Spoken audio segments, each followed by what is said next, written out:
जय जय रघुवीर समर्थ सदाशिवसमारंभां शंकराचार्यमध्यमाम् अस्मदाचार्यपर्यन्तां वन्दे गुरुपरम्परां मन्नाथ श्रीजगन्नाथ मद्गुरो श्रीजगद्गुरु मदात्मा सर्वभूतात्मा तस्मै श्रीगुरवे नमः।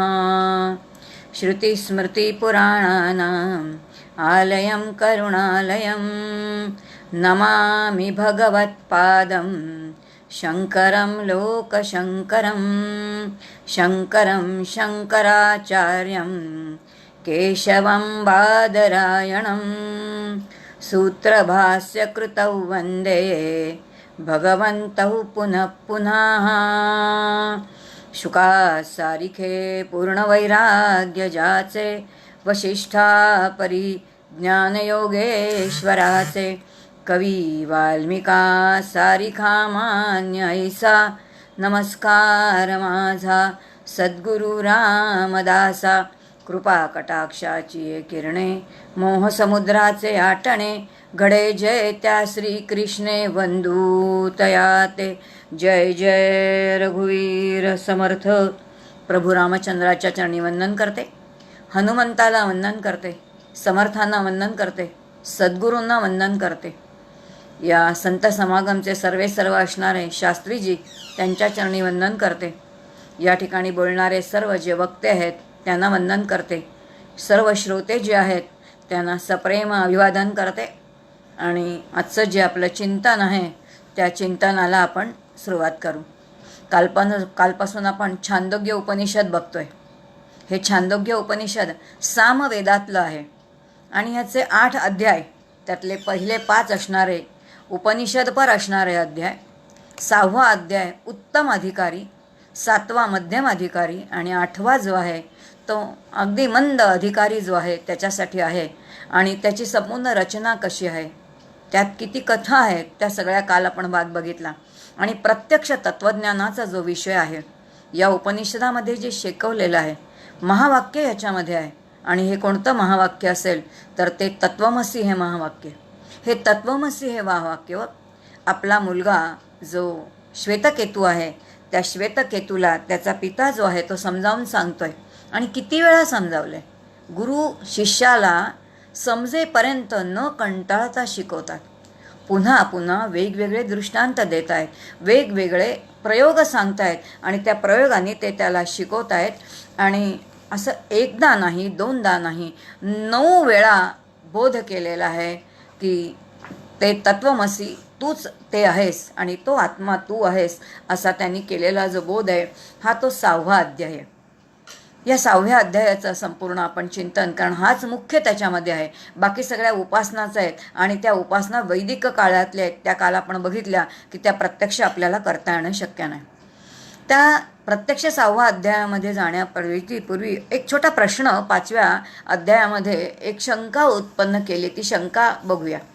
ती शंका अशी उत्पन्न केली, जर सर्व जीवांच्या अंतःकरणामध्ये एकच तत्व आहे, प्रत्येकाच्याकडे एकच तत्व असेल, तर मग एक जण जेवला तर सगळ्यांची पोटं भरली असं का होत नाही? असं व्हायला पाहिजे अशी शंका शिष्याने विचारलेली आहे बरं का। की जर एक जेवला तर सगळ्यांचं पोट भरलं जायला पाहिजे, पण व्यवहारामध्ये असं घडत नाही। मग असं का घडत नाही आणि असं घडतं का असा त्याचा प्रश्न आहे। कारण जर एकच तत्व असेल तर त्याला उत्तर छान दिले आणि उत्तर श्रुतीने दिलेलं उत्तर आहे। आणि जेव्हा श्रुतीने दिलेलं उत्तर आहे तेव्हा ते अतिशय सुंदर आहे, शास्त्रशुद्ध उत्तर आहे। आणि म्हणून श्रुती म्हणते की जो अज्ञानी आहे, ज्याला प्रत्यक्ष ज्ञान नाही, त्यांनी जर जेवला किंवा त्यांनी काही खाल्लं तर बाकीच्यांची पोटं भरणार नाहीत। पण ज्याला या सगळ्याचं परिपूर्ण ज्ञान आहे आणि नुसतं ज्ञान नाही, त्याचा अनुभव त्यांनी घेतलेला आहे, ते ज्ञान नित्य जागृत आहे, तो ते केवळ शब्दांनी जाणत नाही आहे, तर त्यांनी ते परिपूर्णपणाने जाणलेलं आहे। तर असा जर एखादा विद्वान ब्राह्मण खरंच जेवला असेल तर सगळ्यांचं काय होतं, आजूबाजूंचं पण पोट भरलं जातं, पण अत्यंत विरळ आहे। आपल्याला लक्षात येईल की भागवतातल्या अनेक कथा ऐकल्या आहेत आणि त्या एका कथेमध्ये दिले की दुर्वास आणि त्याचे सगळे शिष्य कोणाकडे गेलेत, तर पांडवांची परीक्षा बघायला गेलेत आणि त्यावेळेला द्रौपदीच्या थाळीचं एक पान कृष्णाने ग्रहण केलंय आणि दुर्वास आणि त्यांचे सगळे शिष्य जे आहेत ते तृप्त झाले. याचा अर्थ तेही शक्य आहे, पण केव्हा? जर परिपूर्ण ज्ञान अनुभवाच्या पातळीवरती उतरलं असेल आणि त्याची परिपूर्ण ज्ञानाची जाण असेल तर. आपल्याला फक्त शब्दज्ञान आहे आणि म्हणून ते शक्य नाही आहे, पण त्या शब्दज्ञानाने जर आपला पुढचा प्रवास झाला तर तेही शक्य आहे, असं एक दिलासा या ठिकाणी आपल्याला श्रुती माऊलींनी दिलेला आहे. आणि मग आता 6व्या अध्यायामध्ये आपण प्रविष्ट होणार आहोत. 6व्या अध्यायामध्ये सुरुवातीला कथाच आहे की कथा म्हणजे असं, हा जो श्वेतकेतू आहे याला 12 वर्ष याचा पिता जो उद्दालक आहे, या उद्दालक ऋषींनी आपल्या मुलाला गुरुग्रही ठेवलेले आणि ज्ञान घ्यायला ठेवलेले.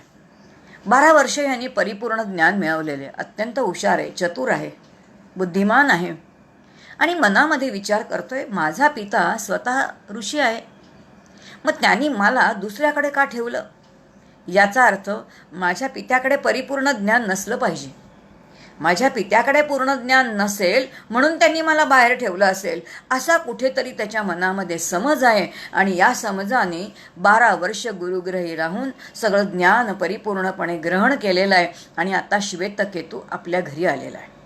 घरी आल्यानंतर कुठेतरी मनामध्ये त्याच्या हे आहे, माझ्या पित्याला परिपूर्ण ज्ञान नाही आहे आणि म्हणून तो घुमा आहे, तो फारसा बोलत नाही आहे, मोकळेपणाने बोलत नाही आहे, पण त्याच्या प्रत्येक शरीराच्या हालचालीवरनं पित्याने ओळखलेलं आहे की ह्याला भयंकर अहंकार झालेला आहे, याला ज्ञानाचा अहंकार आहे.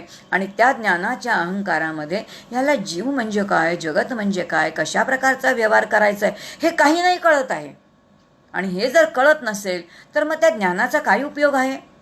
विद्या विनयेन शोभते, अशी विद्या जर विनयाने शोभून दिसते आणि हा तर अहंकाराने कसा झालेला आहे, तर धुमसणारा आहे. आणि म्हणून जरा आपल्या पुत्राची परीक्षा घ्यावी असं त्याच्या मनात आलं. आणि आता त्या पित्याने त्याला एक प्रश्न विचारला, खूप छान प्रश्न विचार. इथून जो 6वा अध्याय आहे त्या 6व्या अध्यायाची सुरुवात होते बरं का. आणि इथे त्यांनी प्रश्न विचारले, काय रे बाबा, सर्वं खल्विदं ब्रह्म तज्जलानिती. हे सगळं जे आहे ना असं एकमेव तत्व आहे की ज्याचे ज्ञान, ज्या एकाचे ज्ञान झाले असता संपूर्ण जगताचे ज्ञान झाले असे तुझ्या गुरूंनी तुला काही शिकवलेले आहे का? जे एक जाणले असता सगळं जाणलं जातं.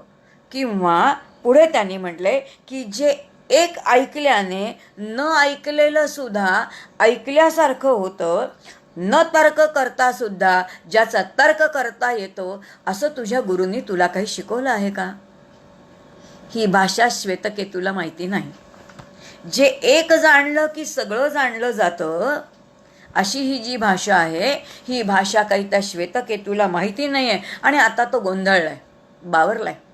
आणि मग लक्षात त्याच्या आलं की माझ्या मनामध्ये असं आलंय की माझ्या पित्याला काही कळत नाहीये, माझा पिता अज्ञानी आहे का? आणि पित्यांनी तर मला असा प्रश्न विचारलाय की यातलं मला काहीच कळत नाहीये. आणि मग आता त्याच्या अहंकाराला धक्का दिलाय पित्याने. जेव्हा त्या अहंकाराला धक्का दिला तेव्हा आता तो भानावरती आला आणि तो पटकन म्हणतोय की नाही, माझ्या गुरूंनी मला असं काहीच शिकवलेलं नाही, माझ्या गुरूंनी असं काही शिकवलेलं. पण हे सगळं जेव्हा त्यांनी सांगितलं की माझ्या गुरूंनी मला हे नाही काही सांगितलं आणि मला यातलं काही कळत नाही, त्या ठिकाणी मात्र तो अत्यंत नम्र आहे. कारण त्याला नक्की कळलंय की जे काही माझा पिता मला विचारतोय ते ज्ञान आहे आणि ते ज्ञान माझ्यापाशी नाही आहे. आणि म्हणून तो अत्यंत नम्र भावाने आता आपल्या वडिलांशी बोलतोय. आणि तो म्हणते माझ्या गुरूंनी नाही मला शिकवलं, तेव्हा आता असं करा, तुम्हीच मला हे सगळं सांगा ना. आणि जेव्हा तुम्हीच मला हे काही सांगा असं जेव्हा तो म्हणतोय तेव्हा त्यांनी स्वतःच काय केलंय तर शिष्यभाव धारण केलेला आहे. आणि आता शिष्यभाव धारण करून तो पित्याला म्हणतोय की आता तुम्ही मला हे सगळं सांगा. एवढं बघितल्यानंतर पित्याच्या लक्षात आलं आता हा नम्र झालेला आहे. आणि नम्र झाल्यानंतर याचाच अर्थ हा आता ज्ञानाभिमुख झालेला आहे, ईश्वराभिमुख झालेला आहे. आता याला शुद्ध ज्ञान द्यायला हरकत नाही, ज्ञानाचा अधिकारी झालाय. पित्याने ओळखलंय आणि आता पित्याने त्याच्याशी संवाद साधायला सुरुवात केली. पिता उद्दालक म्हणतात की तू काय कर, तर तू ब्रह्मचार्याश्रमी हो. याचा म्हणजे तू ब्रह्मचर्य आश्रमामध्येच आहेस आणि म्हणून तू सतत अध्ययन कर, हे सगळं आहे. पण आता मी तुला एक प्रश्न विचारतोय. आणि मग त्यांनी समजावून सांगायला सुरुवात केली. कारण जे एक जाणलं की सगळं जाणल्यासारखं होतं. आणि मग आता हा विषय कसा समजवायचा. मुलांनी जर शंका विचारली तर पित्यांनी वडिलांनी कसं त्याला शांत केलं पाहिजे ह्याचं उत्तम उदाहरण आहे. उद्दालक संतापले नाहीत, रागवलेले नाही आहेत, अतिशय मधुर बोलत आहेत. आणि मधुर बोलून ते आपल्या मुलाला त्यांनी प्रश्न विचारलाय. मृत्पिंडेन सर्वम मृण्मयम विज्ञात. मृत म्हणजे माती, मृदा. एक माती जाणली की मातीचे सगळे पदार्थ जाणल्यासारखे होतात. एक माती जाणली की मातीचे सगळे पदार्थ जाणल्यासारखे होतात. याचा अर्थ मातीचाच माठ आहे, मातीचा रांजण आहे, मातीचं बोळकं आहे, मातीची चूल आहे, मातीची पणती आहे, मातीची मूर्ती आहे, मातीचाच बैल आहे. सगळं मातीने बनलेलं आहे. आणि हे सगळं मातीने बनलेलं असणारं हे मातीचं आहे. हे जो बघणार आहे, ज्याला माती माहिती आहे, त्याला बरोबर ती माती बघता येते. मग आकार भिन्न आहेत, नाम भिन्न आहेत. पण नाम आणि आकार जरी भिन्न असले, म्हणजे रूप आणि नाम ह्याच्यामध्ये जरी विविधता असली, तरी त्या सगळ्यामध्ये एकच तत्व अंतर्बाह्य भरून राहिलेलं आहे. आणि ते म्हणजे काय, तर माती. एवढं तुला पटतंय का? तो म्हणाला हो ना, पटतंय मला, हे मला पटतंय. आता पित्यांनी सांगायला सुरुवात केली, थोडा विचार कर की ज्यांनी रूप धारण केलंय, ज्यांनी नाम धारण केलंय, याचा अर्थ एक माठ आहे. या माठाच्याच मधून दुसरा माठ तयार होणार आहे का? एक पणती आहे, पणतीमधून दुसरी पणती तयार होणार आहे का? एक रांजण आहे, एक रांजण दुसऱ्या रांजणाला जन्म देऊ शकणार आहे का? तो म्हणतो नाही. विचारले का नाही? कारण जड आहे. जे जड आहे, जे असत आहे, ते दुसऱ्याला निर्माण करू शकत नाही. पण हे नक्की आहे की ज्याला माती कळलेली आहे, तर त्या मातीने हे सगळे पदार्थ बनलेले आहेत. हे मात्र कळायला काय आहे, तर अतिशय सोपं आहे. आणि या सगळ्यामध्ये एक गोष्ट सामान्य आहे आणि ती म्हणजे माती आहे. आणि म्हणून माती हे या सगळ्याचं सार आहे. बोळकं तुटेल, पणती तुटेल, रांजण तुटेल, माठ तुटेल, पण माती तुटेल का? जी ईशसत्तेमधली आहे तर ती तुटणार आहे का? ती नाहीशी तरी होणार आहे का? आम्ही कधीतरी भूगोल शिकलोय आणि आपण बघितलंय की पृथ्वीची मातीची झीज होते, पण जिथून झीज होते ती जाऊन कुठेतरी भरही पडते. म्हणजे मग ते स्वरूपाने माती नाहीशीच होते का? अधिष्ठान नाहीसं होतच नाही. आणि म्हणून सार काय आहे, तर त्याची माती हे सार आहे सांगितलं. दुसरा दृष्टांत दिला. एक सुवर्ण जाणलं की सुवर्णाचे सगळे अलंकार जाणल्यासारखे होतात. मग तुम्ही हार बघा, तुम्ही पाटली बघा, बांगडी बघा, कानातले बघा, नथ बघा, काहीही बघितले तरी सुवर्ण काय आहे हे सगळे जरी असले तरी अलंकार भिन्न आहेत, त्याची नामं भिन्न आहेत, त्याची रूप भिन्न आहेत. पण त्यामध्ये एक तत्व पूर्णपणे भरून राहिलेलं आहे. आणि ते म्हणजे कोणतं आहे, तर सुवर्ण आहे. आणि म्हणून एक सुवर्ण जाणलं की सगळे सुवर्णाचे पदार्थ जाणल्यासारखे होतात. दुसरा दृष्टांत दिला. पिता आहे, मुलाला समजावून सांगतोय. काही झालं तरी त्या मुलाला ह्या विषयाचं परिपूर्ण ज्ञान झालं पाहिजे असं पित्याला वाटतंय. आणि म्हणून तिथे तिसरा दृष्टांत दिलाय. आणि आता पिता तिसऱ्या दृष्टांताच्या ठिकाणी म्हणतोय, यथा एकेन लोहमणीनाम सर्व लोहमयम लोहमिति सत्यम. तिसरा दृष्टांत द्यायला सुरुवात केलाय की लोखंडाचे अनेक पदार्थ आहेत.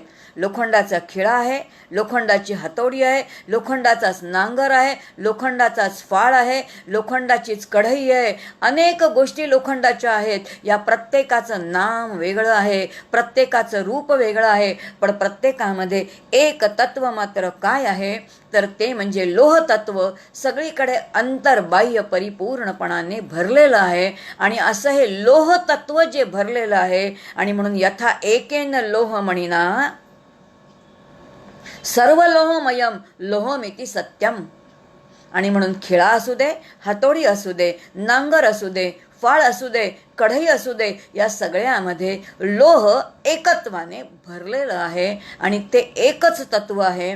असं हे एक तत्व जे जाणलं म्हणजे एक लोह जाणलं की लोखंडाचे सर्व पदार्थ जाणले जातात. एक सुवर्ण जाणलं की सुवर्णाचे सगळे अलंकार जाणले जातात. एक मृत्तिका म्हणजे एक माती जाणली की मातीचे सर्व पदार्थ जाणले जातात. आणि असं तुझ्या गुरूंनी तुला काही शिकवलं का? आता तो श्वेतकेतू म्हणतोय, नाही, माझ्या गुरूंनी मला असं काही नाही शिकवलं. पण आता तो इतका नम्र झालाय, त्याला नक्की कळलंय की माझा पिता अज्ञानी नाहीये. माझ्या पित्याविषयीचा गैरसमज होता की माझ्या पित्यानी मला मुद्दाम दुसरीकडे शिकवायला बाहेरच्या आश्रमामध्ये ठेवलं, कारण माझ्या पित्याला काही येत नाही असं नव्हतं. माझा पिता परिपूर्ण ज्ञानी आहे, पण मुलांनी ज्ञानी व्हावं म्हणून त्यांनी मला बाहेर ठेवलंय. आता तो नम्र झालाय, शिष्यभाव धारण केलाय आणि अत्यंत नम्रतेने तो म्हणतोय की माझ्या गुरूंनी मला का नाही सांगितलं, कारण कदाचित ते त्यांना माहिती नसावं. आणि म्हणून आता काय करा, तर मीच शिष्यभावाने तुम्हाला शरण येतो आणि हा सगळा विषय तुम्हीच मला समजावून सांगा.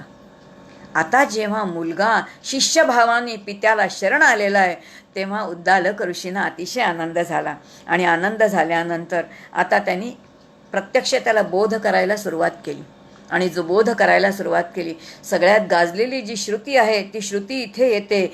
इदम अग्रे सत एव आसीत एकमेव अद्वितीयम तथ एके असत एवम इदम आसीत एकमेव अद्वितीयम इति आहुहु. ही जी प्रमुख श्रुती आहे की इदम अग्रे सत एव, या संपूर्ण अत्यंत टोक, जे अग्र म्हणजे टोक, अत्यंत सूक्ष्म टोकावरचं एकमेव तत्व आहे आणि ते म्हणजे सत तत्व आहे. त्या सत्तत्वाशिवाय दुसरं काहीच नाही. ते कसं आहे, एकमेव अद्वितीय असं आहे. आणि हे अद्वितीय एकमेव तत्व काय आहे, तर विश्वामध्ये भरलेलं आहे. आणि असं हे तत्व आता मी तुला सांगतो. हे सत्तत्व चैतन्याने परिपूर्ण असणारं तत्व आहे. पण इथे खंडन आणि मंडन पित्याने दोन्ही मुलाला सांगितले बरं का. आता उद्दालक ऋषी त्या श्वेतकेतूला म्हणतात, काहींचं असं म्हणणं आहे की काय आहे की असतपासूनच सत निर्माण झालं, पण ते शक्य नाही आहे. कारण पूर्वी जे सत होतं तेच आज काय आहे, आज वर्तमान झालेलं आहे. आणि आजचं जे वर्तमान आहे ते सत म्हणजे अस्तित्व रूपानी आहे. आणि त्याला आपण काय म्हणतो, हे ते आहे असं म्हणतो. आणि म्हणून तेच सत वर्तमानमध्ये आपण बोलताना त्याला इदम म्हणून काय करतो, संबोधतो.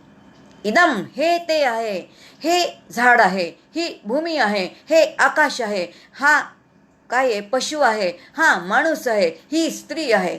इदमनी ज्याचा ज्याचा आपण बोललं जातं, वर्तमानामध्ये जे जे बोललं जातं ते काय आहे, तर ते सत्चं काय आहे, तर प्रगटीकरण आहे. आणि म्हणून पूर्वी जे विश्व निर्माण होण्याच्या पूर्वी जे सत होतं तेच सत आता या विश्वामध्ये विविधतेने नटलेलं आहे. आणि आता हे श्वेतकेतू, हे तू जाणून घे. आणि ते कसं जाणून घे, जे असत आहे ते जड आहे आणि म्हणून जड जडाला निर्माण करणार नाही. जसं मगाशी सांगितलं की एक पणती पणतीला निर्माण करणार नाही, एक माठ दुसऱ्या माठाला निर्माण करणार नाही, एक रांजण दुसऱ्या रांजणाला निर्माण करणार नाही, एक पाटली दुसरी पाटली निर्माण करणार नाही. पाटली निर्माण करायची असेल तर सोनार लागतो, चैतन्य लागतं. जड जडाला निर्माण करू शकत नाही. म्हणून असतपासून विश्वाची उत्पत्ती नाही. एक मतच तत्वज्ञानांचं खंडन करून टाकलं, लक्षात घ्या. आता तत्वज्ञान कोणतं आहे मला सांगणार नाही, कारण तो आपला आत्ताचा विषय नाही, नाहीतर आपण त्या ठिकाणी जाऊ. पण ह्या ठिकाणी सिद्धांत सांगतायत आचार्य. आणि त्या ठिकाणी सांगितलेलं आहे की काय, सतपासून संपूर्ण विश्वाची जी आहे ती उत्पत्ती झालेली आहे. काकांनी खूप छान दिले. असत जे आहे ते केवळ अस्तित्व मात्र आहे, सत जे आहे ते अस्तित्व मात्र आहे. आणि असत जे आहे ते असत कसं आहे, तर असत अभाव शून्य, अभाव आहे, त्याचा भावच नाही आहे, कारण त्याला अस्तित्वच नाही. मग ज्याला अस्तित्वच नाही त्याच्यापासून दुसरं अस्तित्व असणारं कसं काय निर्माण होईल. तत्वज्ञानाचा एक सिद्धांत या ठिकाणी त्यांनी आपल्या मुलाला समजावून सांगितला. आणि आता ते म्हणतात की तो विषय कसा समजावलाय बघा. जी मृत्तिका दावी बुद्धी, बुद्धी जी मातीला प्रकाशित करते, ती आहे घटाचीही सिद्धी, तीच बुद्धी हा घट आहे असंही म्हणते. म्हणजे जीवाची जी बुद्धी आहे त्याच बुद्धीला मातीही कळते आणि त्याच बुद्धीला घटाचंही ज्ञान होतं, त्याच बुद्धीला पणतीचंही ज्ञान होतं. परी माझी मृत्तिका निरवधी कळो येई.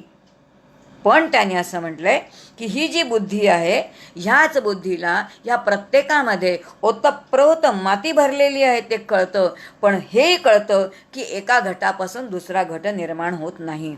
म्हणजे कार्यरूपामध्ये काय आहे, मातीच आहे. आणि ही जी सूक्ष्म दृष्टी आहे ती अनावधानाने लक्षात राहत नाही. आता मुलाची दृष्टी सूक्ष्म नाही आहे हे पिता न कळत त्याला जाणवून देतोय. जोपर्यंत सूक्ष्म दृष्टी विकसित करणार नाहीस तोपर्यंत तुला ह्याचं भान येणार नाही. आणि मग ह्याचं भान येण्यासाठी तुला आणखीन आता पुढचं तत्वज्ञान सांगतो. आणि आता यानंतर या उपनिषदाचं सगळ्यात वेगळं पण कोणतं असेल. आत्तापर्यंत आपण सगळं विश्व पंचमहाभूतांनी बनलेलं आहे असं बघितलं, म्हणजे पंचीकरणातून झालेलं आहे असं बघितलं. पण छांदोग्य उपनिषदाचं वैशिष्ट्य असं आहे की आकाश आणि वायू तत्व ही निराकार आहे. आणि म्हणून ह्या निराकार दोन तत्वांचा ह्या उपनिषदांनी विचारच केलेला नाही.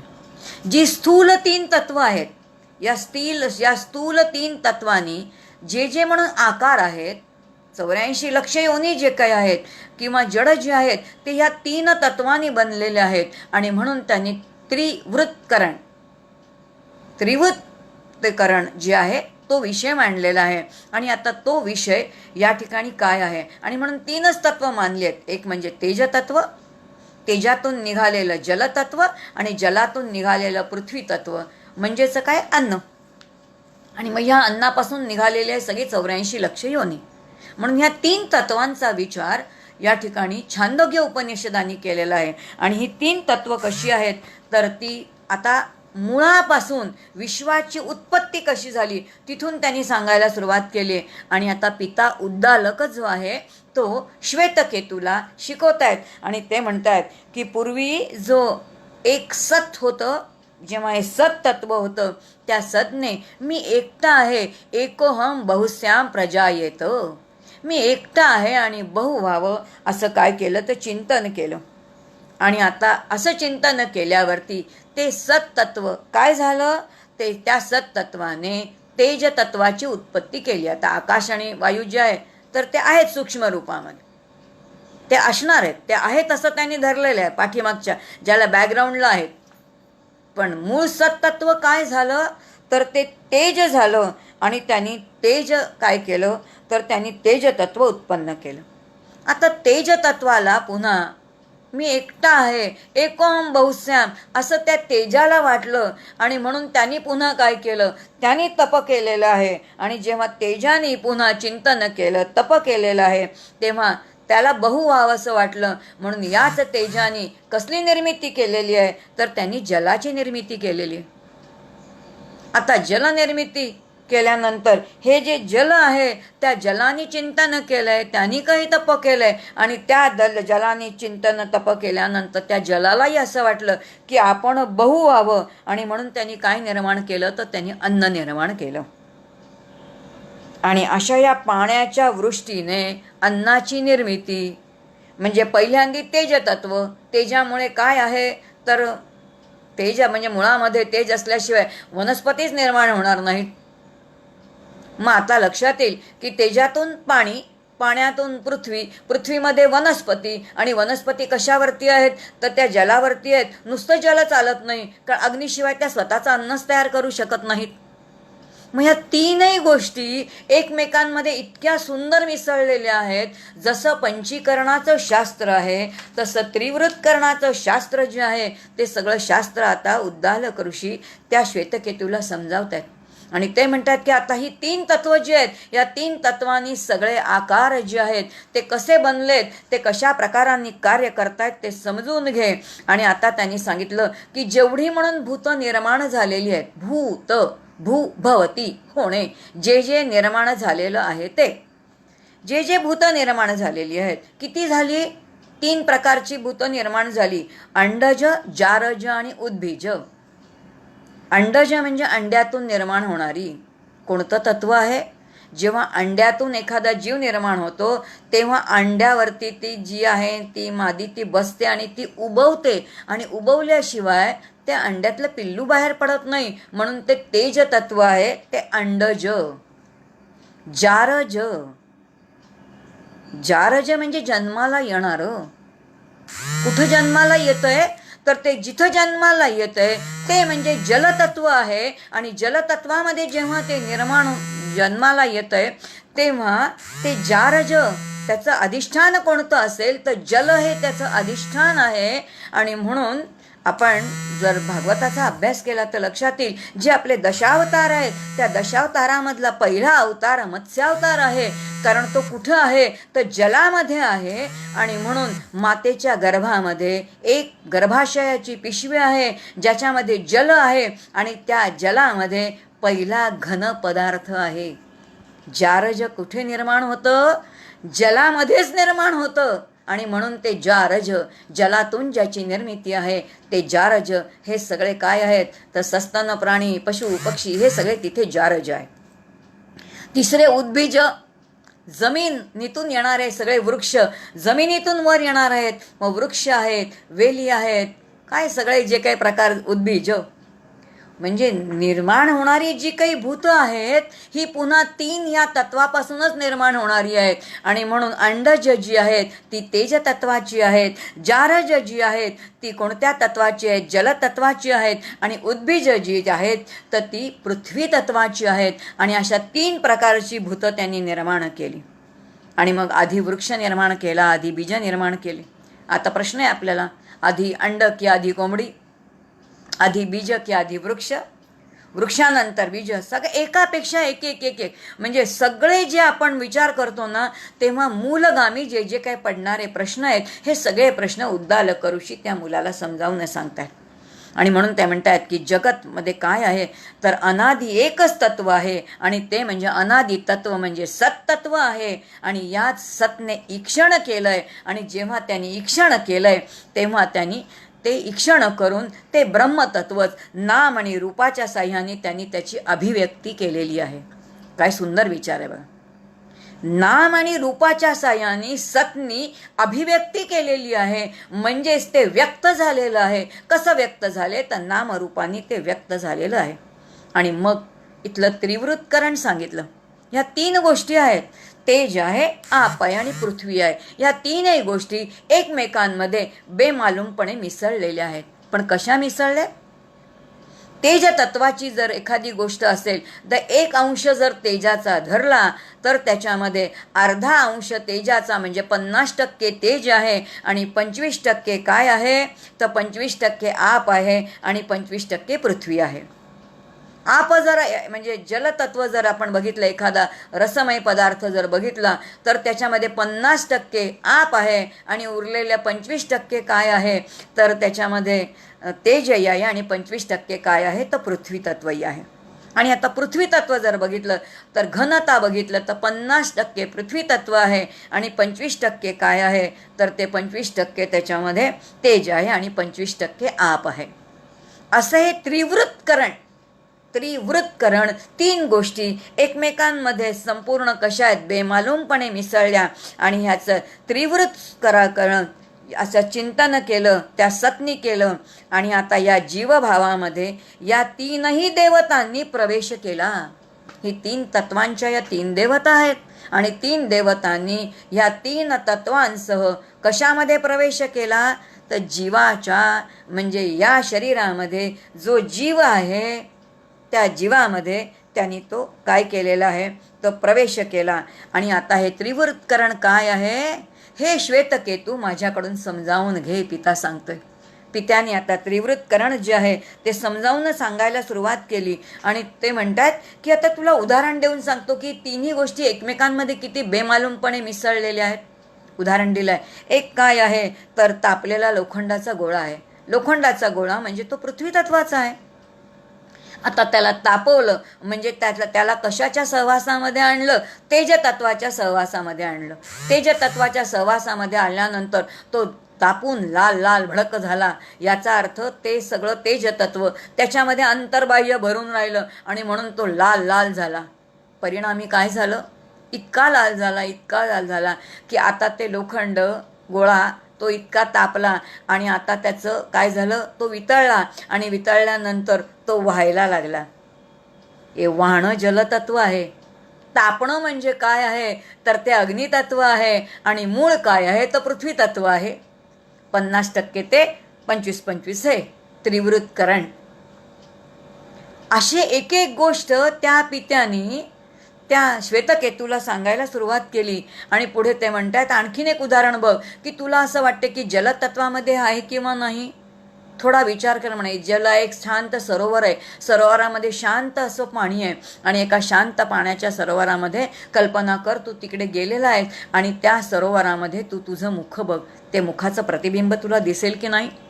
ते तुला का दिसणार आहे?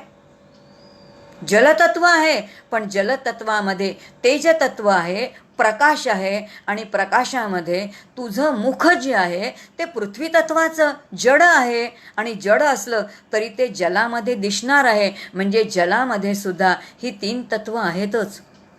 आणि आता आणखीन तोच दृष्टांत त्यांनी पुढे नेलाय. इतकं सुंदर तत्वज्ञान सांगतायत. पिता मुलाला सांगतोय तेव्हा किती हिताचं सांगत असेल बघा.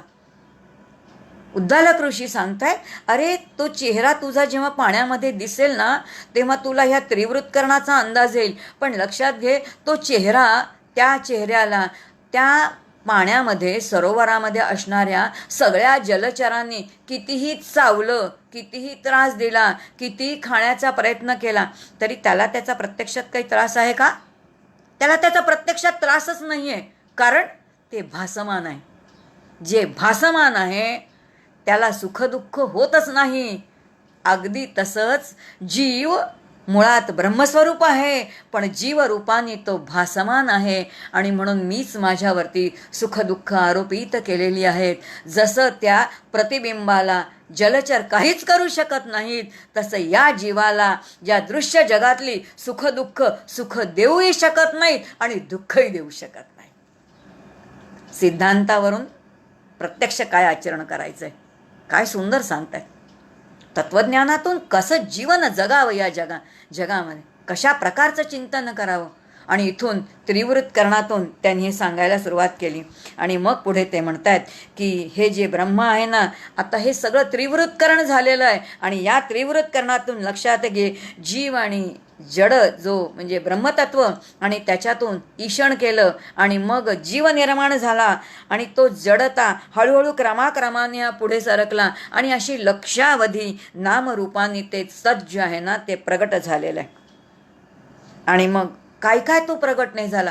तोच सूर्य झालेला आहे, तोच पर्वत झालेला आहे, तोच नदी झालेला आहे, तोच सागर झालेला आहे. सगळी रूपं त्याचीच आहेत. आणि अतिशय सुंदर त्रिवृत्तकरणातून संपूर्ण विश्वाची उत्पत्ती कशी झाली ही सगळी त्यांनी सांगितली. आणि मग आता 4थ्या खंडामध्ये आपण जातोय. 4th खंडामध्ये पुन्हा उद्दालक ऋषी सांगतायत लक्षात घे अग्नीचा रंग कोणता आहे तर रक्तवर्ण हा अग्नीचा वर्ण आहे. जलाचा वर्ण कोणता असेल तर शुभ्र वर्ण आहे. आणि अन्नाचा वर्ण कोणता आहे म्हणजे पृथ्वीचा वर्ण कोणता आहे तर तो कृष्ण वर्ण आहे. मग आता अग्नी जी आहे ती अग्नी कशी आहे तर तेजोमय आहे. आणि अग्नी जी तेजोमय आहे त्याच अग्नीचा एक विकार या जीवाच्या ठिकाणी घडला.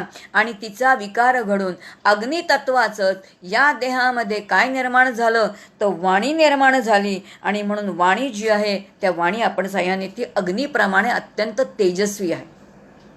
पहा बरं वाणी अत्यंत तेजस्वी आहे की नाही? या वाणीने आपण लोकांना समजावू शकतो. आणि याच वाणीने आपण लोकांचे अंतःकरणसुद्धा तोडू शकतो. आणि म्हणून ती अत्यंत तेजस्वी आहे. तेज तत्वाची ती बनलेली आहे. आणि अशा ह्या पृथ्वीरूप अन्न काय आहे आता एक एक तत्वाचं कार्य करायला सांगायला सुरुवात. पृथ्वीरूपामध्ये काय आहे तर वनस्पती येतात, वृक्ष येतात आणि म्हणून तिथे अन्न उगवतं. पण हे कुठे का? कारण त्या पृथ्वीला झाडांना काय लागतं? ते जल लागतं. जल कशापासून निर्माण झालं? तेजापासून लागतं. आणि मग तेज कुठे आहे? तर तेज आद्य तत्व, जे सत्तत्व आहे, ब्रह्मतत्व आहे, त्याच्यापासून निर्मिती झाली. आता या सतपासून ही जी 3 भूतं निर्माण झाली, ही सगळी काय आहेत? तर ही त्याचे विकार आहेत.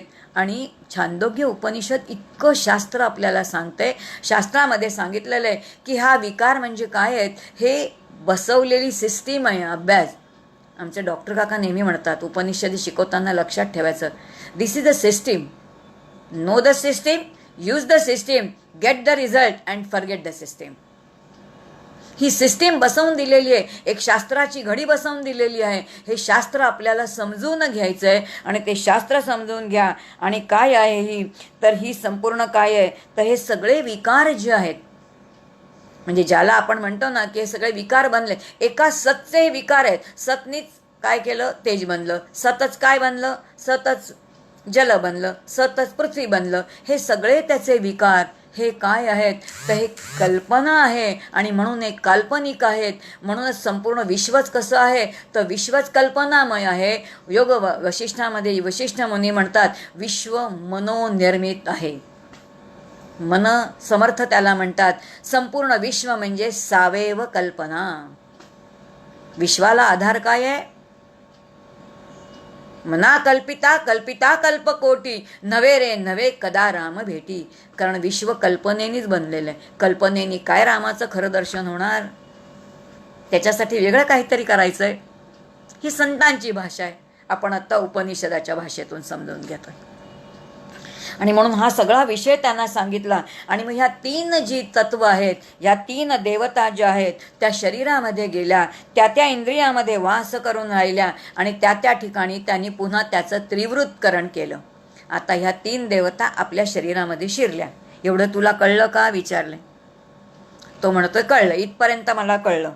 आता त्यांनी सांगितलं की या शरीरामध्ये गेल्यानंतर ह्या 3 तत्व किंवा ही जी 3 तत्व ह्या देवता आहेत, त्या कशा कार्य करतात ते बघून घे.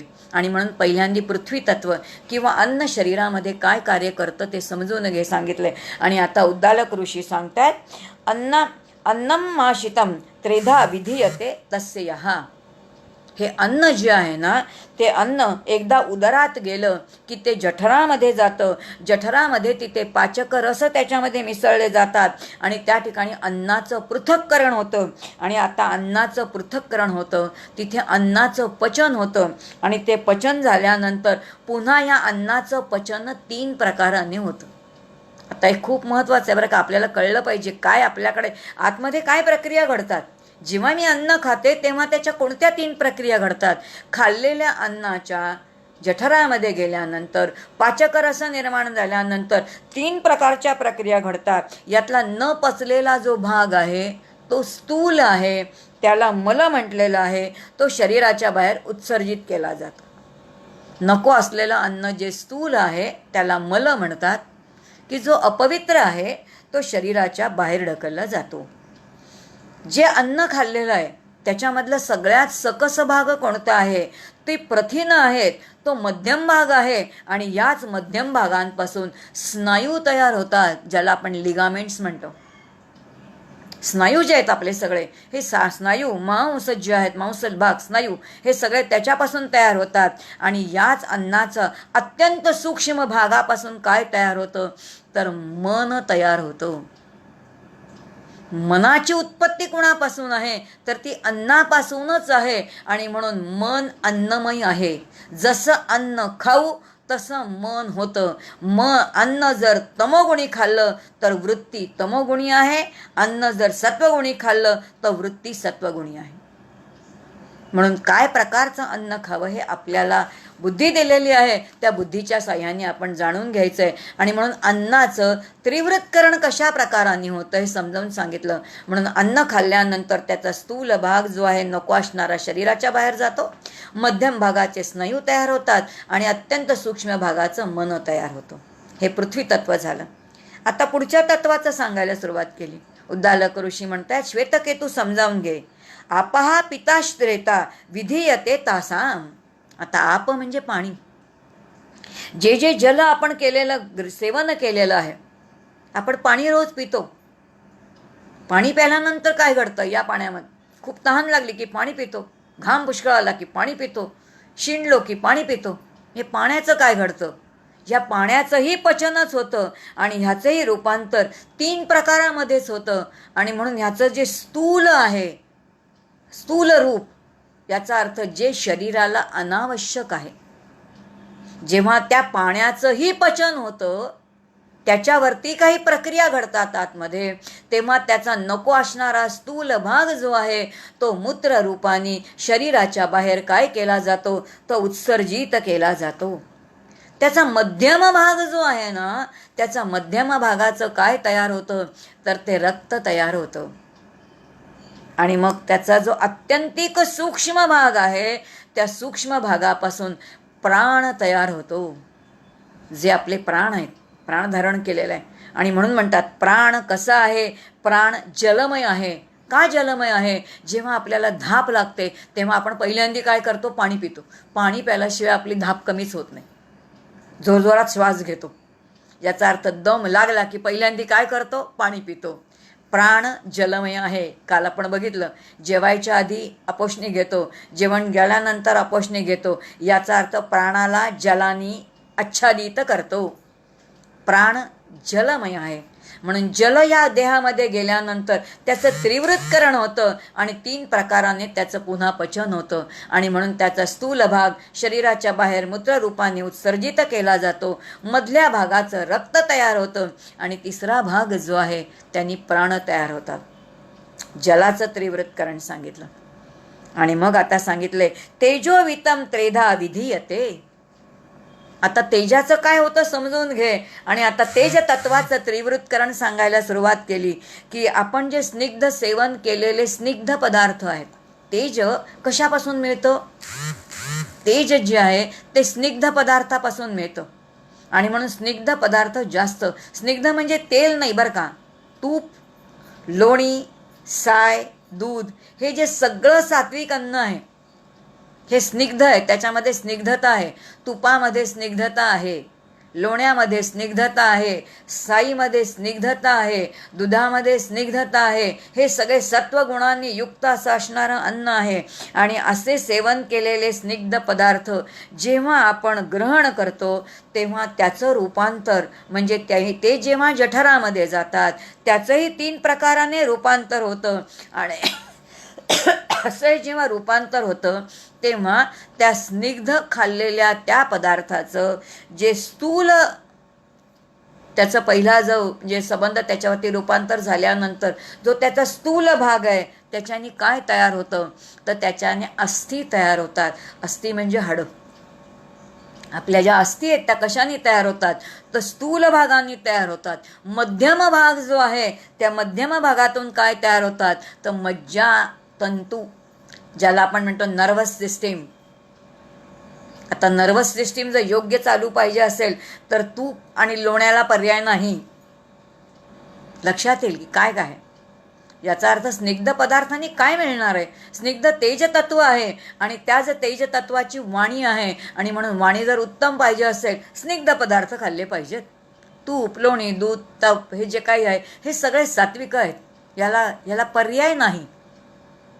आणि म्हणून मध्यमापासून अत्यंतिक सूक्ष्म भागाचं काय तयार होते? तर वाणी तयार होते. आणि म्हणून वाणी तेजोमय आहे. जे अन्न आपण ग्रहण करतो, जे पाणी आपण ग्रहण करतो, जे स्निग्ध तेज ग्रहण करतो, ह्या सगळ्याचे त्रिवृत्करण होऊन 3 प्रकाराने त्याचं काय होतं? तर पचन होतं. आणि ते कसं होतं हा सगळी संपूर्ण सगळं सांगितलं या ठिकाणी उद्दालक ऋषी त्या श्वेतकेतूला सांगतायत. आणि अशा तऱ्हेने वाणी जर तेजस्वी पाहिजे असेल तर पहिल्यांदा काय करावं? स्निग्ध पदार्थ खावे. पुढे आणखीन एक मेघ सांगितले बरं का. असं जर अन्न सेवन केलं, काही भाज्या ज्या आहेत ज्या खाल्ल्यानंतर आपली वाणी कशी आहे? तर जड होणार आहे. कारण जीभ जड होते, जसं तोंडलीसारखं आहे.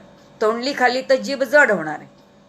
मग जीभ अत्यंत पातळ पाहिजे, जशी पाहिजे तशी ती वळली पाहिजे, ती लवलवीत असली पाहिजे. आणि म्हणून स्निग्ध पदार्थ आहेत. ज्या स्निग्ध पदार्थांनी काय आहे तर उच्चार अत्यंत शुद्ध आहेत. आणि नुसते उच्चार शुद्ध नाहीत तर वाणी तेजोमय आहे. म्हणजेच ते शब्द जे आपण उच्चारतो त्या शब्दामध्ये दडलेल्या अर्थाची अभिव्यक्ती कुणामुळे होते तर ती त्या तेज तत्वामुळे होते, प्रकाश तत्वामुळे होते, आदित्य तत्वामुळे होते. आणि म्हणून तिथे ज्ञानाची अभिव्यक्ती आहे. मग कोणतं अन्न खावं, काय प्रकाराने अन्न खाल्लं. म्हणून आपल्याकडे पहिल्यांदा भातावरती तूप भात खा म्हणतात. का खा? तूप त्या निमित्ताने जातं. आपण हल्ली तूपच काढून टाकलंय, कारण आपल्यालाच फॅड निघालंय की आम्ही वेट कंट्रोल करायचं आणि तुपाने आमचं वेट कंट्रोल होतं असं आम्हाला वाटतं. पूर्वी वाटीने खायचे तूप कुठं काय व्हायचं. याचा अर्थ आपण हा कधी विचार समजूनच घेत नाही की जो उपनिषदांनी मूलगामी विचार आपल्याला दिलेला आहे. हे सगळं समजावून सांगितलं. आणि आता ते उद्दालक ऋषी म्हणतायत की अन्नापासून मन तयार होतं, पण हेच अन्न शिजताना त्यात पाणीही घालावं लागतं आणि ते अग्नीवरती शिजवावं लागतं. आणि म्हणून जल, तेज आणि अन्न हे तिन्हीचं काय आहे, मिश्रण आहे. हे त्रिवृत्करण झाल्याशिवाय आपल्याला अन्नच खायला मिळत नाही. पाण्यापासून प्राण तयार होतात. आपण प्राण श्वास घेतो, श्वास सोडतो. आता हा घेतलेला श्वास जो आहे तो कशाने आहे तर तो जलमय आहे. त्याच्यामध्ये जल आहे, पण त्याच्यामध्ये काय आहे, त्याच्यामध्ये सूक्ष्म रूपाने ऊर्जा मिळते ना आपल्याला. जिथे ऊर्जा मिळते ते अन्न आहे. आणि आपण जेव्हा श्वास घेतो तेव्हा थोडंसं गरम लागतो ना आपल्याला, म्हणून नाकातून घेतलेला आहे. तोंडातून घेतला तर तो गरम होत नाही. तेजतत्व आहेच. पुन्हा तिथे त्रिवृत्करणच आहे. हे सगळं शास्त्र ते आपल्या मुलाला समजावून सांगतायत. आणि मग ते म्हणतायत स्नेहमय पदार्थापासून, तेजोमय पदार्थापासून वाणी निर्माण होते. आणि वाणी निर्माण होताना जे स्निग्ध पदार्थ काढलेले आहेत त्यात अन्न आणि जल आहेच. कारण लोणी काढताना ज्या ताक करतो त्यात पाणी घातल्याशिवाय लोणी तरी वर येईल का? दुधामध्ये पाणी आहेच ना. सगळं एकमेकांमध्ये किती छान असं ते त्रिवृत्करण केलेलं आहे. ते सगळं समजावून सांगितलंय. आणि आता ते पुढे म्हणतायत की मनाची अन्नमयता समजावून घे. मनाची अन्नमयता कशी आहे? जसं दही आहे, त्या दह्याला विरजण लावल्यानंतर, साईला विरजण लावल्यानंतर ते घुसळलं जातं. दही घुसळल्यानंतर त्यातला अत्यंत सूक्ष्म असा असणारा भाग म्हणजे ते नवनीत. ते नवनीत जसं वर येतं अगदी तसंच अन्नाचं पोषण होतं. आणि जेव्हा अन्नाचं पोषण होतं तेव्हा रसाने मेंदू तयार होतो आणि त्या मेंदूचं पोषण होतं. आणि मेंदूचं पोषण होतं याचाच अर्थ तेजतत्व आहे. आणि याच जे आपण जल घेतो त्यांनी प्राणाचं पोषण होतं. आणि अन्न खाल्ल्यामुळे काय आहे, बुद्धी चांगली होते. पाणी प्यायल्यामुळे प्राण उत्तम चालतात. आणि स्निग्धामुळे वाणी उत्तम प्रकारांनी कार्य करते. आणि असं हे सगळं हे जे कोणाकडे घडतं, हा 16 कलांचा जो पुरुष आहे ना त्यांनी हे सगळं समजवून घेतलं पाहिजे. जे सजीव आहेत, जो माणूस आहे त्याला 16 कलांचा पुरुष म्हटलेला आहे. आता या 16 कलांच्या पुरुषाचं प्रत्येकाच्या ठिकाणी कन्सेप्ट वेगळ्या वेगळ्या आहेत. पंचज्ञानेंद्रिय आहेत, पंचकर्मेंद्रिय आहेत. मग त्याच्यामध्ये आणखीन काय आहे, मग काही ठिकाणी आता या उपनिषदामध्ये म्हटलं आहे पाहणारा आहे, ऐकणारा आहे, विचार करणारा आहे, मानणारा आहे, निश्चय करणारा आहे. आता लक्षात येईल निश्चय करणारं, हे सगळं करणारं म्हणजे काय. 16 तत्व म्हणजे कोणती 16 तत्व?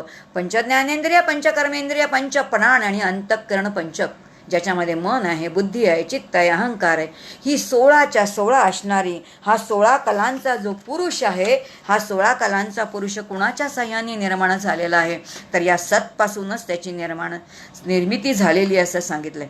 आणि हे सगळं सांगितल्यानंतर आता ते म्हणतायत की तुला मी थोडं, तो म्हणतोय तुम्ही हे सगळं सांगितलं तरी अजून मला नीट नाही कळलं, मला थोडं समजावून सांगा बरं का. एवढं ऐकल्यानंतर पित्याला खूप आनंद झाला. आता पित्याने त्याच्यावरती काही प्रयोग करायला सुरुवात केली. पिता त्याला म्हणतोय आता असं कर श्वेतकेतू, 15 दिवस तू अन्न ग्रहण करू नकोस, फक्त पाणी पिऊन राहा आणि मग 15 दिवसांनी माझ्याकडे ये. बघा प्रयोग सुरू झाला. पित्याने त्याला प्रयोग करायला सांगितला.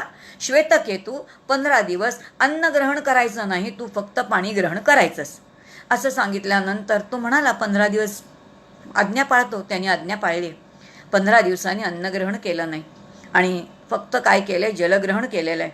आणि तो आता 15 दिवसांनी आपल्या पित्याकडे गेलाय आणि म्हणतोय, भगवन आपली आज्ञा मी पाळलेली आहे. कारण आता गुरु आहेत बरं का, आता पिता नाही आहे. आणि म्हणून काय म्हणतोय त्यांना, गुरूंना भगवन म्हणतोय, भगवन आपली आज्ञा मी पाळलेली आहे. काय आज्ञा आहे बोला. आणि आता पित्याने सांगितलं, तुला जे जे काही वेदातले मंत्र येत आहेत, तू पुष्कळ मंत्र पठण केलेले आहेत, ते सगळे मंत्र मला म्हणून दाखव असं सांगितलं. हा प्रयत्न करतोय, पण याला काही मंत्र म्हणून दाखवता आले, मंत्र म्हणताच येणार, कारण पोटामध्ये अन्न नाही, काही नाही, आणि अत्यंत क्षीण झालेला शरीराने काही आठवण राहीना त्याला काही, आणि म्हणून त्याला काही मंत्र आठवेना. एवढी त्याची ती अवस्था बघितली आणि आता उद्दालक ऋषींनी समजावायला सुरुवात केली. ते असं म्हणतात, अरे एखादी लाकडाची मोळी असते, ती जाळली की कशी फक्त राख शिल्लक राहते किंवा मंद एखादा निखारा शिल्लक राहतो, पण त्या मंद निखाऱ्याचा काहीच उपयोग नाही. त्याच्यावरती अन्न काही घातलं तर काय अन्न शिजलं जातं का? नाही ना शिजलं जात, कारण निखारा धगधगीत नाही. अन्न शिजवायचं असेल तर निखारा धगधगीत लागतो. तुझं तसंच झालंय. तू जल घेतलेले आहेस आणि जलाचं सेवन केलेलं असल्यामुळे तुझ्या प्राणांचं रक्षण झालेलं आहे, पण त्यामुळे ती एकच कला राहिलेली आहे, अन्न ग्रहण केलेलं नाहीस, आणि त्यामुळे अन्नाचे बाकीचे जे काही होणारे परिणाम आहेत त्यातला एकही परिणाम तुझ्यावरती होत नाही आहे. आणि तो परिणाम नसल्यामुळे आता काय आहे, तुला काही आठवत नाही आहे, तू काही बोलू शकत नाही आहेस, तू वेद म्हणू शकत नाही आहेस. तेव्हा आता काय कर, आता जरा थोडं अन्न ग्रहण करून ये असं सांगितलंय. पित्याने आज्ञा केली आहे की आता तू अन्न ग्रहण करून ये. आणि आता त्या मुलाने काय केलंय, श्वेतकेतूने अन्न ग्रहण केलंय. अन्न ग्रहण केल्याबरोबर तो जेवला, तृप्त झाला, आणि तृप्त झाल्याबरोबर उत्साहित झाला, आणि उत्साहित झाल्याबरोबर तो लगेच पित्याकडे गेला आणि तो म्हणतो, आता मला सगळं आठवतंय. याचा अर्थ अन्न खाऊन रस जेव्हा निर्माण होतो, तो रस जेव्हा मेंदूला पोचतो तेव्हा मेंदू कार्यान्वित होतो, कारण अन्नाचा रस त्याला मिळतो. जर रसच मिळाला नाही तर वृक्षाला पाणी मिळाल्यानंतर जसं तो सुकून जातं, तसे आतले सगळी इंद्रिय सुकून जातात. त्याला रस लागतो ना, तो कुठून मिळतो, तो अन्नातून मिळतो. एका प्रयोगाने वडिलांनी त्यांना दाखवलं, आणि म्हणून अन्न हे सत्नी निर्माण केलेलं आहे. सत्नी पृथ्वी तत्व निर्माण केलं, यात पृथ्वीतून अन्न निर्माण केलं, आणि म्हणून हे अन्न काय आहे, हे अन्न ब्रह्म आहे. आणि म्हणून मन अन्नमय आहे, आणि प्राण जलमय आहे, वाणी स्नेहमय आहे, आणि हे सगळंच कसं आहे तर हे ब्रह्ममय आहे. एक प्रयोग जो आहे तो प्रयोग चांगला छान समजावून सांगितला. तो म्हणते, थोडं सगळं कळलंय, पण अजून मला थोडं समजावून सांगा, अजून मला सगळ्या विषयाचं आकलन झालं नाहीये. अत्यंत प्रामाणिकपणे तो आपल्या वडिलांना म्हणतोय की मला तुम्ही काय करा तर हे पुन्हा सगळं समजावून सांगा. पिता म्हणतोय, सांगतो. आणि मग त्यांनी सांगितलं की आता तुझी तू काय कर, तर सुषुप्ती दशा जी आहे ना, ती सुषुप्ती दशा तुझी तू समजून घे. आणि आता सुषुप्तीमध्ये काय घडतं ते सांगितलंय. आपण मला वाटतं अनेक उपनिषद बघितली आणि प्रत्येक उपनिषदामध्ये सुषुप्ती दशा आलेली. कारण सुषुप्तीमध्ये काय आहे, आपली पंचज्ञानेंद्रिय, पंचकर्मेंद्रिय, पंचप्राण सगळेच्या सगळे आत्मस्वरूपामध्ये लीन होतात. आणि आता तोच विषय पुन्हा उद्दालक ऋषी या श्वेतकेतूला समजावून सांगतायत. ते असं म्हणतायत, हे स्वरूप तू जाणून घे. जेव्हा पुरुष झोपतो ना, तेव्हा तो कोणाशी संलग्न होतो, आतमध्ये जे सत्तत्व आहे, आत्मरूपाने जे आहे त्या आत्म्याशी तो संलग्न होतो. आणि आत्मा हे त्याचं स्वतःचं स्वरूप आहे, आणि आत्मा हे त्याचं स्वतःचं स्वरूप असल्यामुळे तो स्वशी संलग्न होतो, तो स्वला प्राप्त होतो. आणि स्वला प्राप्त होतो म्हणजेच तो काय करतो, तो स्वपिती बनतो. तिथे वेगळा शब्द आलाय बरं का, या उपनिषदातला हा विशेष आहे. त्याला शब्द दिलेला आहे स्वपिती. आता हा जीव स्वपिती, याचा अर्थ तो स्वतःचा आनंद स्वतःमध्ये स्वतःच भोगतो. कारण सुषुप्तीमध्ये, गाढ झोपेमध्ये विलक्षण सुखाची अनुभूती आहे. आपल्या सगळ्यांना गाढ झोप प्रिय आहे की नाही, का आवडते हो, कारण निरपेक्ष आनंदाची प्राप्ती आहे. म्हणून विलक्षण निरपेक्ष आनंद आपल्याला तिथेच मिळतो. विषयांमधून निरपेक्ष आनंद नाही ना मिळत. आणि ती अवस्था समजवून घ्या असं सांगितलंय. आणि ती सगळी अवस्था समजवली आहे. स्वपिती म्हणजे काय, तर जीव स्वतःचा आनंद, आत्मानंद स्वतःच भोगतोय हे सांगितलंय. आणि मग हे सांगितल्यानंतर त्यांनी सांगितलं काय घडतं. जीवाला जेव्हा विश्रांती हवी असते तेव्हा त्याचा एकच काय उपाय आहे, आणि तो उपाय म्हणजे त्याचं विश्रांती स्थान आत्मा हे आहे. आणि याच आत्म्यामध्ये सर्व जी इंद्रिय आहेत, मन बुद्धी ही सगळी लीन होतात. आणि आता म्हणजे मंत्र या शब्दाचा अर्थ सांगताना सांगितलंय की चिंतन करताना हे सगळं त्यात लीन करणं हा त्याचा अर्थ घ्यायचा. आणि असं हे जीवा हे शुद्ध तू जाणून घे, कारण आत्म्याचं ते काय आहे, जीव म्हणजे आत्म्याचं प्रतिबिंब आहे. आणि आत्मस्वरूपामध्ये हा जीवभाव जो आहे तो नाहीसा होतो. आणि म्हणून सुषुप्तेमध्ये विलक्षण आनंदाची स्थिती आहे, आणि ही तू जाणून घे सांगितले. कळलं. आणि दुसरा दृष्टांत सांगितलाय. हे समजून घेताना कसा समजून घे, ही अवस्था का आनंददायी आहे. आणि मग त्यांनी सांगितलं की कल्पना कर, एक पक्षी आहे, त्या पक्षाला पंख आहे आणि तो सगळीकडे उडू शकतो. अशा पक्षाला एक दोरी बांधली आणि दोरी बांधून त्या पक्षाला बांधून ठेवले. तेव्हा तो पक्षी काय करतो, आपल्या पंखाने उडतो, चारी बाजूनी पुष्कळ उडतो उडतो उडतो उडतो पुष्कळ. त्याला काय जितकं उडायचंय, जितकी भरारी घ्यायची आहे, अर्थात बांधलेलं असल्यामुळे ठराविक ठिकाणीच तो भरारी घेऊ शकतो. काय त्याला दाणे घ्यायचे ते सगळे घेतो, सगळं करतो. आणि शेवटी काय करतो, जिथे बांधलेली दोरी असते तिथेच येऊन थांबतो आणि निवांत होतो. कारण उडून उडून उडून उडून थकून जातो. हे जसं घडतं तसंच जीवाच्या बाबतीत घडतं. या जीवाची इंद्रिय दिवसभर भोग भोग भोग भोगतात. इंद्रियांनी भोग भोगून ती शिथिल होतात आणि थकून गेल्यानंतर त्यांना विश्रांती हवी आहे. म्हणून ते कुठे येतात, तर ते आत्मस्वरूपापर्यंत येतात. आणि अशा आत्मस्वरूपापर्यंत आल्यानंतर तिथे जीवाला काय आहे, तर आत्यंतिक विश्रांती आहे. हे सगळं कोणी सांगितलंय, हे आपल्याला ऋषीमुनींनी सांगितलंय. आणि हे ऋषीमुनी हे काय ज्ञान देतात, हे सगळं विश्व कसं निर्माण झालं, की आकाश, आकाशात वायू, वायूतून तेज, तेजात आपा, आपात पृथ्वी, पृथ्वीतून औषधी, औषधीतून अन्नम, अन्नात वीर्यम, वीर्यात पुरुषः, आणि त्याच्यातून त्या पुरुषाला टिकवण्यासाठी पुन्हा अन्न, अन्न कशामध्ये उगवतं, तर ते पाण्यामध्ये, पाण्यामधून काय आहे, तर तेज आहे. ही सगळी ही तीन तत्व जी आहेत ना, स्थूल दिसणारी, हे त्रिवृत्करण काय आहे ते समजून घे. आणि आता त्यांनी सांगितलं की हे काय आहे, तर हे सगळं विज्ञान आहे, ज्याला आपण हायड्रोजन म्हणतो, ज्याला आपण ऑक्सिजन म्हणतो. हे सगळं काय आहे, तर हेच विज्ञान हे त्रिवृत्करणामधून समजून दिलंय. आणि म्हणून त्याला तीन शब्द ज्याला इंग्रजीमध्ये वापरलेत, आपण कधी टॉय ऑफ फिजिक्सचं पुस्तक वाचलं असेल तर लक्षात येईल. हे काय आहे, तर हे प्रोटॉन, न्यूट्रॉन आणि इलेक्ट्रॉन जे आहेत हे त्याचे काय आहेत, तर हे सूक्ष्म अत्यंत घटक आहेत. आणि हे सगळे कोणाला दिसलेत, तर हे ऋषीमुनींना सगळे ध्यानामध्ये दिसलेत.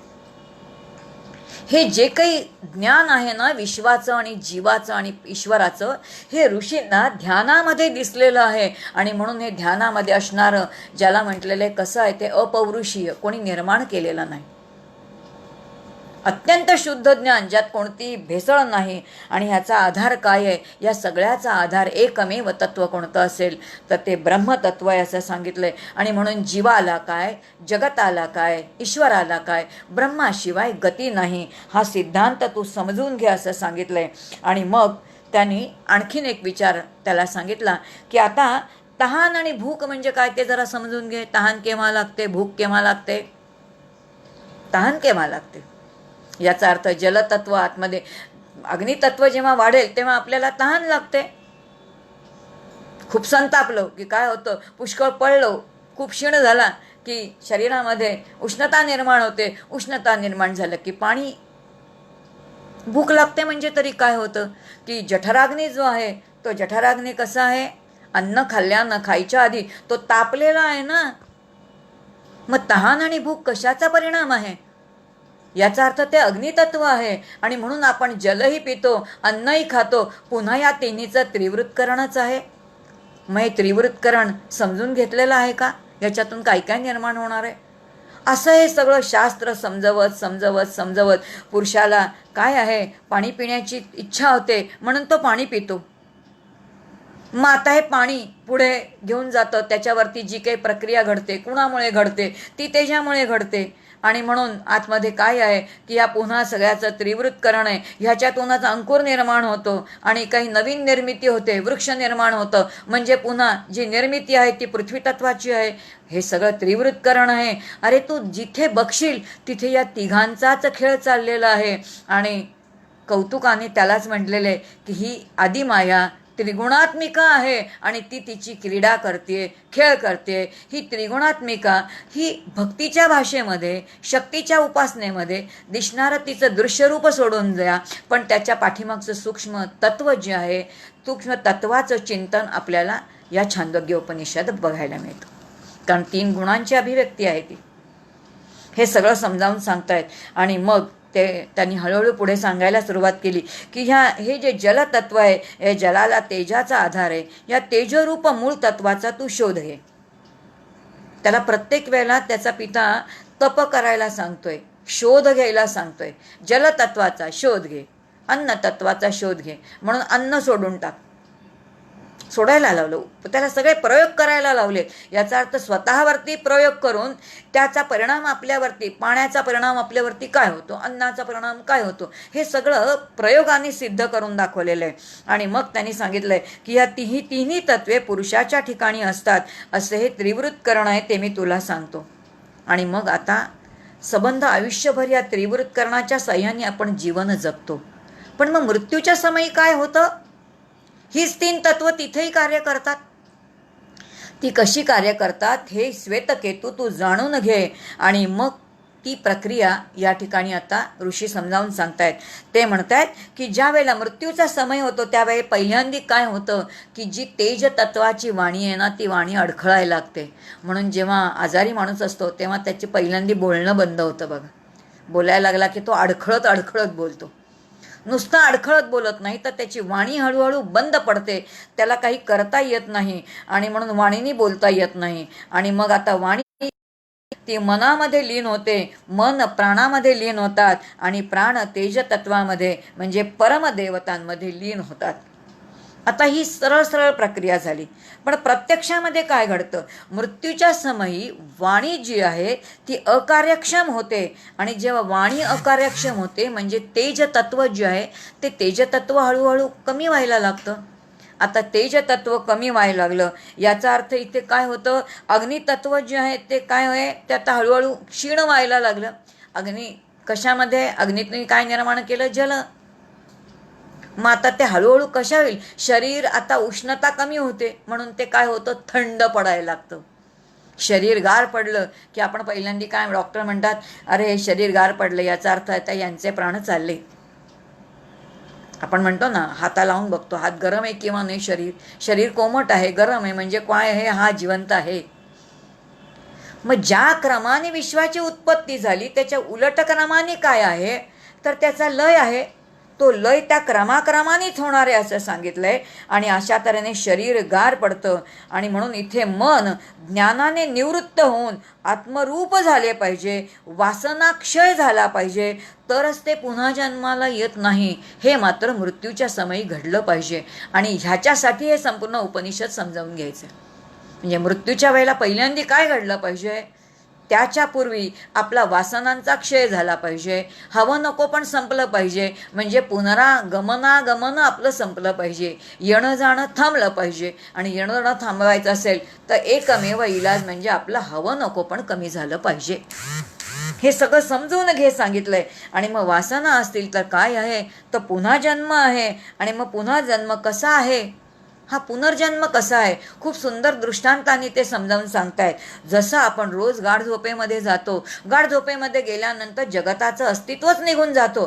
पण उठल्याबरोबर आदल्या दिवशीचा राग, लोभ, द्वेष, दुसऱ्यांच्या विषयीच्या असणाऱ्या सगळ्या भावना पुन्हा जागृत होतात आणि जशाच्या तशा असतात, त्या काही कमी होत नाही.